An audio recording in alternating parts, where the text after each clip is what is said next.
नमस्कार दोस्तों, fairy tales में आपका एक बार फिर से बहुत बहुत स्वागत है। दोस्तों, आपसे एक विनम्र निवेदन है, अगर आपने चैनल को अभी तक सब्सक्राइब नहीं किया है तो प्लीज़ चैनल को सब्सक्राइब कर लीजिए। आइए सुनते हैं मुंशी प्रेमचंद की कहानी भ्रम। वृषरानी की विदाई के पश्चात सुआमा का घर ऐसा सूना हो गया मानो पिंजरे से सुआ उड़ गया। वो इस घर का दीपक और शरीर की प्राण थी। घर वही है पर चारों ओर उदासी छाई हुई है। रहने चाला वे ही हैं पर सबके मुख मलिन और नेत्र ज्योतिहीन हो रहे हैं। वाटिका वही है पर ऋतु पतझड़ की है। विदाई के 1 मास पश्चात मुंशी संजीवन लाल भी तीर्थ यात्रा करने चले गए। धन संपत्ति सब प्रताप को समर्पित कर दी। अपने संग मृगछाला, भगवद गीता और कुछ पुस्तकों के अतिरिक्त कुछ न ले गए। प्रताप चंद्र की प्रेम आकांक्षा बड़ी प्रबल थी, पर इसके साथ ही उसे दमन की असीम शक्ति भी प्राप्त थी। घर की एक एक वस्तु उसे विरजन का स्मरण कराती रहती थी। ये विचार एक क्षण के लिए भी दूर न होता था। यदि विरजन मेरी होती तो ऐसे सुख से जीवन व्यतीत होता, परंतु विचार को वो हटाता रहता था। पढ़ने बैठता तो पुस्तक खुली रहती और ध्यान अन्यत्र जा पहुंचता। भोजन करने बैठता तो विरजन का चित्र नेत्रों में फिरने लगता। प्रेमाग्नि को दमन की शक्ति से दबाते दबाते उसकी अवस्था ऐसी हो गई मानो वर्षों का रोगी है। प्रेमियों को अपनी अभिलाषा पूरी होने की आशा हो या न हो, परंतु वे मन ही मन अपनी प्रेमिकाओं से मिलने का आनंद उठाते रहते हैं। वे भाव संसार में अपने प्रेम पात्र से वार्तालाप करते हैं, उसे छोड़ते हैं, उससे रूठते हैं, उसे मनाते हैं और इन थावों में उन्हें तृप्ति होती है। औष्र मन को एक सुखद और रसमय कार्य मिल जाता है, परंतु यदि कोई शक्ति उन्हें इस भावोद्यान की सैर करने से रोके, यदि कोई शक्ति ध्यान में भी उस प्रियतम का चित्र न देखने दे, तो उन अभागों प्रेमियों को क्या दशा होगा। प्रताप इन्हीं अभागों में था। इसमें संदेह नहीं कि यदि वो चाहता तो सुखद भावों का आनंद भोग सकता था। भाव संसार का भ्रमण अतीव सुखमय होता है, पर कठिनता तो ये थी कि वो विरजन का ध्यान भी कुत्सित वासनाओं से पवित्र रखना चाहता था। उसकी शिक्षा ऐसे पवित्र नियमों से हुई थी और उसे ऐसे पवित्र आत्माओं और नीतिपरायण मनुष्यों की संगति से लाभ उठाने के अवसर मिले थे कि उसकी दृष्टि में विचार की पवित्रता की भी उतनी ही प्रतिष्ठा थी जितनी आचार की पवित्रता की। ये कब संभव था कि वो विरजन को, जिसे कई बार बहन कह चुका था और जिसे अब भी बहन समझने का प्रयत्न करता रहता था, ध्यानावस्था में भी ऐसे भावों का केंद्र बनाता जो कुवासनाओं से भले ही शुद्ध हो पर मन की दूषित आवेगों से मुक्त नहीं हो सकते थे। जब तक मुंशी जी संजीवन लाल विद्यमान थे, उनका कुछ न कुछ समय उनके संग ज्ञान और धर्म चर्चा में कट जाता था, जिससे आत्मा को संतोष होता था। परंतु उनके चले जाने के पश्चात आत्म सुधार का ये अवसर भी जाता रहा। सुआमा उसे यूं मलिन मन पाती तो उसे बहुत दुख होता। एक दिन उसने कहा, यदि तुम्हारा चित्त न लगता हो, प्रयाग चले जाओ, वहां शायद तुम्हारा जी लग जाए। ये विचार प्रताप के मन में भी कई बार उत्पन्न हुआ था, परंतु इस भय से कि माता को यहाँ अकेले रहने में कष्ट होगा, उसने इस पक्ष को कुछ ध्यान नहीं दिया था। माता का आदेश पाकर इरादा पक्का हो गया। यात्रा की तैयारियां करने लगा। प्रस्थान का दिन निश्चित हो गया।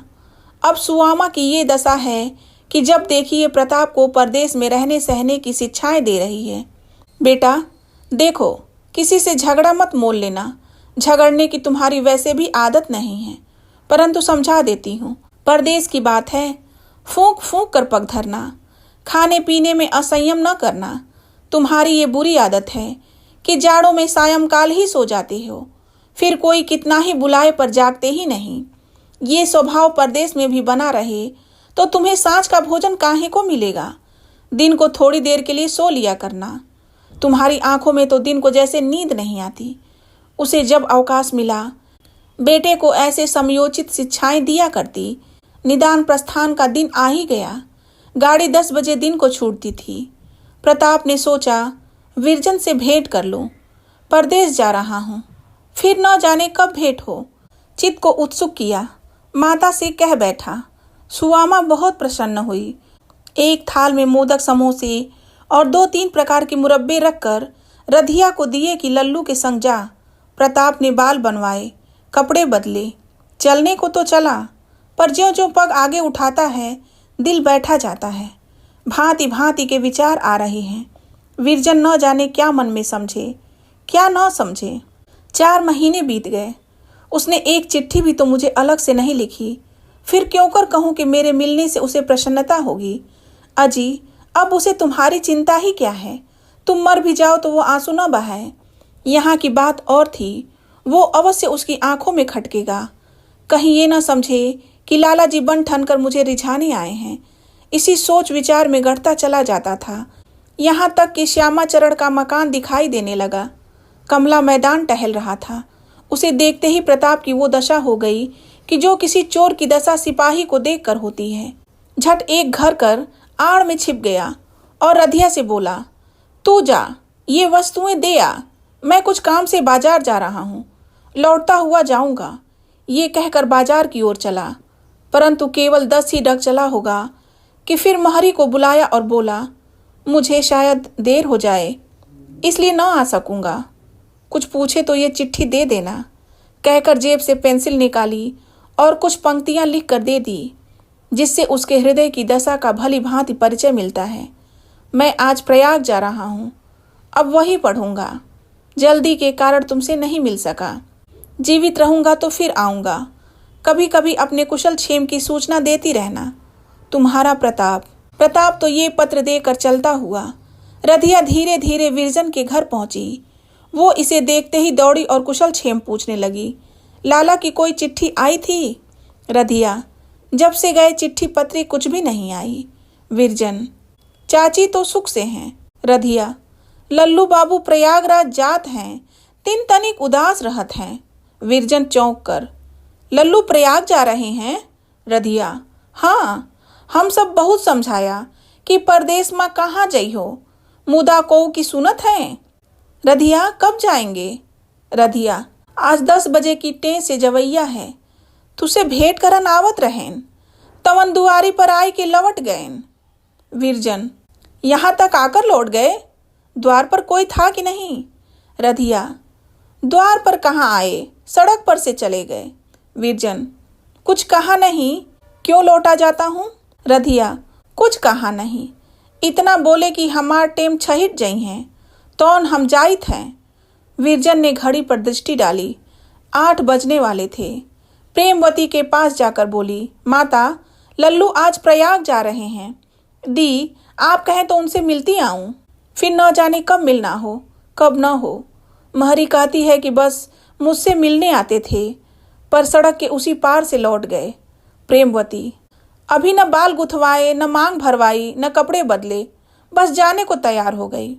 विरजन, मेरी अम्मा, आज जाने दीजिए, बाल गुथवाने बैठूंगी तो 10 यहीं बज जाएंगे। प्रेमवती, अच्छा तो जाओ, पर संध्या तक लौट आना। गाड़ी तैयार करवा लो, मेरी ओर से सुआमा को पालगन कह देना। विरजन ने कपड़े बदले, माधवी को बाहर दौड़ाया कि गाड़ी तैयार करने के लिए कहो, और तब तक कुछ ध्यान न आया। रधिया से पूछा, कुछ चिट्ठी पत्री नहीं दी? रधिया ने पत्र निकाल कर दे दिया। विरजन ने उसे हर्ष से लिया, परंतु उसे पढ़ते ही उसका मुंह कुमला गया। सोचने लगी कि वो द्वार तक आकर क्यों लौट गए, और पत्र भी लिखा तो ऐसा उखड़ा और अस्पष्ट। ऐसी कौन जल्दी थी? क्या गाड़ी के नौकर थे? दिन भर में अधिक नहीं तो 5-6 गाड़ियां जाती होंगी। क्या मुझसे मिलने के लिए उन्हें 2 घंटों का विलंब भी असह्य हो गया? अवश्य इसमें कुछ न कुछ भेद है। मुझसे क्या अपराध हुआ?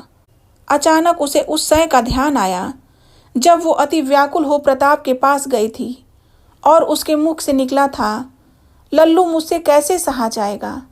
विरजन को अब से पहले कई बार ध्यान आ चुका कि मेरा उस समय उस दशा में जाना बहुत अनुचित था, परंतु विश्वास हो गया कि मैं अवश्य लल्लू की दृष्टि से गिर गई। मेरा प्रेम और मन अब उनके चित्त में नहीं है। एक ठंडी सांस लेकर बैठ गई और माधवी से बोली, कोचवान से कह दो अब गाड़ी न तैयार करे, मैं न जाऊंगी। दोस्तों, मुंशी प्रेमचंद की ये कहानी यहीं समाप्त हो जाती है। आपको ये कहानी कैसी लगी कमेंट बॉक्स में ज़रूर बताएं। कहानी पूरी सुनने के लिए आपका बहुत बहुत धन्यवाद।